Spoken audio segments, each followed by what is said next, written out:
दोस्तों इसरो की तरफ से बहुत ही बढ़िया न्यूज़ आई है। इसरो ने कहा है कि वो 4 साल में चंद्रमा से नमूने वापस लाने के लिए चंद्रयान 4 को लॉन्च करेगा। जो हमारे एजेंसी के प्रमुख हैं उनका कहना है कि भारतीय अंतरिक्ष स्टेशन जो बनाएंगे हम, तो एक ऐसा अंतरिक्ष स्टेशन होगा जो रोबोट की मदद से प्रयोग करने में सक्षम होगा। हम जो एक्सपेरिमेंट्स करेंगे वो फिर हम रोबोट्स की हेल्प से करेंगे। अब रोबोट ऐसा मत समझना कि वो ह्यूमन रोबोट टाइप होगा। वो एक कार टाइप का रोबोट्स हो सकता है जिसके हैंड्स बना दें तो कुछ ऐसा काम करे, तो मतलब किसी भी टाइप का वो अपने हिसाब से बना सकते हैं। खैर, ये जो लॉन्च होगा ये 2028 तक लॉन्च किया जाएगा। तो इन्होंने कहा है कि नरेंद्र मोदी ने पहले अंतरिक्ष एजेंसी से 2035 तक एक अंतरिक्ष स्टेशन स्थापित करने। अंतरिक्ष स्टेशन क्या होता है कि हम एक स्टेशन से ही आप समझ जाते हो कि जहाँ पर अपने कोई वाहन आकर रुकता है, तो जो अंतरिक्ष के वाहन होंगे वो अंतरिक्ष स्टेशन पर रुकेंगे। वहाँ लोग बाग रुकते हैं, अपना एक्सपेरिमेंट वगैरह करते हैं और भी काफ़ी सारी चीज़ें होती है। तो वो हमसे बनाने के लिए कहा है। अभी बहुत कम ऐसे अंतरिक्ष स्टेशन हैं और अमेरिका का भी शायद खुद का है, नहीं तो जॉइंट बना लेते क्योंकि बहुत ही महंगा पड़ता है। तो हम भी हिस्सा हैं ऐसे ही, शायद रसिया वगैरह का और अमेरिका हम सब मिलकर एक बना रहे हैं। लेकिन भारत चाहता है कि उसका खुद का भी एक अलग से स्पेस स्टेशन हो। खैर, तो वो 2035 तक बनाने की संभावनाएं हैं। मुझे नहीं लगता क्योंकि यार वो बहुत ही महंगा और बहुत भयानक टेक्नोलॉजी चाहिए उसके लिए। खैर, और 2040 तक चंद्रमा पर एक आदमी भेजने का आह्वान किया था। 2040 भाई बहुत लंबा टाइम है। जी हाँ, और यहाँ पर इन्होंने भी कहा है कि हालांकि ये मिशन दूर लग सकते हैं, मतलब समय बहुत लग रहा है इसमें, लेकिन निरंतर मानव अंतरिक्ष उड़ान के लिए महत्वपूर्ण एक प्रयोग अगले 3 से 4 महीनों में लॉन्च किया जाएगा। आगे है कि स्पेसएक्स प्रयोग स्वायत्त डॉकिंग क्षमता प्रदर्शित करेगी। डॉकिंग आप जानते ही होगी, जब दो यान आपस में जुड़ते हैं तो उसे डॉकिंग कहते हैं। जहां दो अंतरिक्ष यान एक सटीक कक्षा में संरेखित, मतलब एक सीध में आते हैं तभी तो जुड़ेंगे, संरेखित होते हैं और एक साथ जोड़े जाते हैं। मिशन के बारे में बताते हुए सोमनाथ ने कहा, 2 उपग्रह जो एक दूसरे से जुड़े हुए हैं लॉन्च किए जाएंगे। वे अलग हो जाएंगे, कुछ किलोमीटर की यात्रा करेंगे और फिर वापस आएंगे और जुड़ेंगे। ये तो यार बहुत ही मज़ेदार मिशन है। मतलब सेम जैसे हॉलीवुड मूवीज में हम देखते थे वैसा ही होगा यार, क्या मजा आएगा देखने में। साथ ही उन्होंने कहा है कि रूस के पीछे हटने के बाद भारत ने चंद्रयान 2 और चंद्रयान 3 मिशन पर लैंडर और रोवर को सफलतापूर्वक विकसित किया है। हमने खुद ही किया है। सोमनाथ ने कहा कि नमूना जो कि सैंपल होता है वापसी मिशन के लिए हमने लैंडिंग के लिए जो विकसित किया है उससे कहीं अधिक तकनीक की आवश्यकता है। मतलब अभी हमें और टेक्नोलॉजी चाहिए अगर हमें चंद्रमा से वापस जो सैंपल है वो लाने हैं अर्थ पर। तो लेकिन मैं बता दूं कि चाइना ऐसा कर चुका है। चाइना यार देखो हमसे आगे है, ये हमें मानना पड़ेगा, और यूएसए तो बहुत ही आगे है। तो चाइना वहाँ से सैंपल ला चुका है अर्थ पर।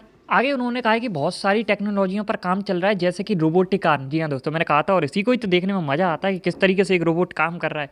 खैर, वो उस पर काम चल रहा है। और अन्य जो मैकेनिज्म होते हैं डॉकिंग के, बहुत मुश्किल होता है दोस्तों डॉकिंग करना। आपने मूवीज़ में भी देखा होगा कैसे एकदम स्लोली स्लोली एकदम अलाइनमेंट में लाकर संरेखित करके तब उसे डॉक किया जाता है, जोड़ा जाता है। तो क्योंकि यार आपको ग्रेविटी का भी ध्यान रखना है, बाकी सब चीज़ों का ध्यान रखना है, तो ये सब का ध्यान रखना पड़ता है। और ट्रांसफ़र ऑफ सैंपल्स, किस तरीके से सैंपल्स को ट्रांसफ़र किया जाएगा। Re entry into the atmosphere without burning up, मतलब कि आप जब भी अपने वायुमंडल में प्रवेश करते हो तो बिना जले कैसे आप एंटर कर पाओगे, ये बहुत बड़ी समस्या होती है। तो उसको भी देखा जाएगा। तो इन सब टेक्नोलॉजी पर काम चल रहा है। तो इन सब को उन्होंने कहा कि गगनयान मिशन में भी प्रदर्शित किया जाएगा। जो अंतरिक्ष यात्रियों को पृथ्वी की निचली कक्षा यानी कि लोअर ऑर्बिट में भेजेगा और उन्हें वापस पृथ्वी पर लाएगा। अच्छा, मुझे ऐसा लग रहा है डायरेक्ट ये मून पर नहीं भेजेंगे। पहले ये क्या करेंगे, एक आध दो ऑर्बिट पार करवाएंगे, वहाँ भेजेंगे, फिर वापस लाएंगे। ऐसे लेयर बाय लेयर बढ़ाते चलेंगे उनकी दूरी, वापस लाते चलेंगे, ताकि कोई कमी हो, कोई दिक्कत हो तो उनके उसके बारे में पता चलता रहे इन्हें। आगे उन्होंने कहा है कि जैसे कि अभी आपने न्यूज़ सुनी होगी, मैंने भी इस पर वीडियो बनाई थी कि किस तरीके से चंद्रयान 3 का जो प्रिपरेशन मॉड्यूल था वो वापस आया था। ये सब इसके मिशन हैं, वो देख रहे थे। मैंने कहा था ना कि बहुत सारी चीज़ें चलती रहती है। उन्होंने इसके बारे में डिक्लेयर नहीं किया था, लेकिन वो वापस लेकर आए उसे, ताकि ये चीज़ें उनको तब काम आएगी जब वो गगनयान भेजेंगे और उनको तो वापस लाना होगा ना, मतलब नहीं छोड़ देंगे। तो ये सब देख रही हैं कि हम वापस खाली यान लेकर आ सकते हैं या नहीं लेकर आ सकते। उसके बाद सैंपल लाएंगे तो उसमें भी देखा जाएगा कि क्या हम रोबोट को वापस ला सकते हैं कि नहीं। ये सब आपको पता होगा। एक हम लेडी रोबोट को भी भेज रहे हैं अंतरिक्ष में, ताकि कोई दिक्कत हो तो पता चले, डायरेक्ट इंसानों को नहीं भेज रहे हैं।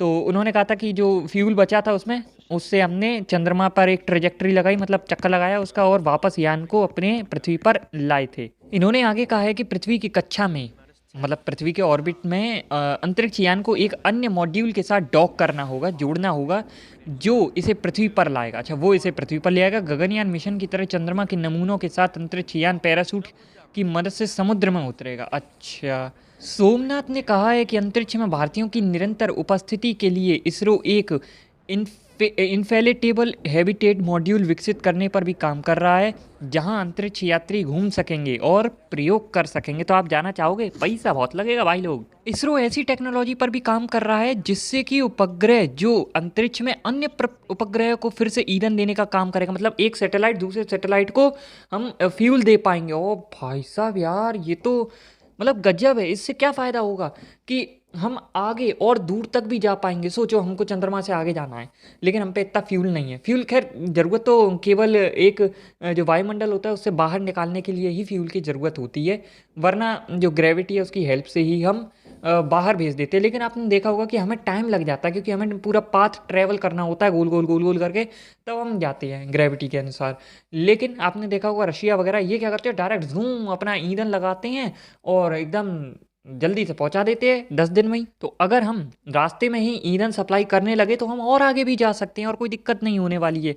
इमरजेंसी में भी काम आएगा। इसके साथ ही साथ वो ऐसे रोबोटिक हथियारों का उपयोग करने में भी सक्षम होना चाहते हैं जो कि सर्विस कर सके, उन मॉड्यूल्स की देख रेख कर सके, और यहाँ तक कि ज़रूरत पड़ने पर मॉड्यूल को बदल भी सकेंगे। और बाप रे, मतलब यार कितनी बढ़ जाएगी टेक्नोलॉजी।